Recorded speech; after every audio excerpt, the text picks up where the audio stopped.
Marrëdhjen e montit të Aftallësinës së dimrit, qytetarët kërkojnë mënyra të ndryshme për të ngrohur, ndërsa drojt mbeten një nga lëndët djegëse më të përdorura. Përgjithësi njësisë së Agjencisë së Pyllëtarisë së Kosovës në Gjakov, Bilbil Xhuxha, thotë se këtë vit nuk janë vrartur prerje të shumta të dronjve dhe se pyjet nuk kanë pësuar dëmtime. Ka dëmtime, po pak. Sa është bo shpërngulja njerëzve dhe shto klima tash po dominojnë ma mirë, dëmtus kemi po shumë pak. Është ramja dukshme e pyu në krahasim me vitet tjera. Tu më parasysh në gjitha rajonet, shokon gjendja më përpashme, tash është ma stabile.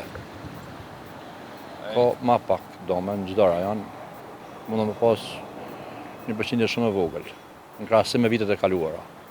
Xhuxha shton se vetëdijsimi i shtetërorëve për rëndësinë e mbrojtjes së pyjeve është rritur dukshëm. Nuk kem hasa si njerëz, sikur përpara ka pas si raste, përpara tash nuk kemi as raste, është gjendja më stabile, rojet janë non-stop në terren, çdo terren, për çdo mëngjes aktivizohen punë, lajmërojnë, informojnë, njerëzit më vëdësuan për rujtjen e pyllit për çdo gjë. Janë vëdësuar njerëz, i falenderoj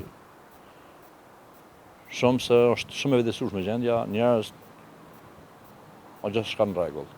Ai thekson se stafi i OPK-s është vazhdimisht në terren duke monitoruar gjendjen e pyjeve për të parandaluar dëmtimet dhe prerjet ilegale.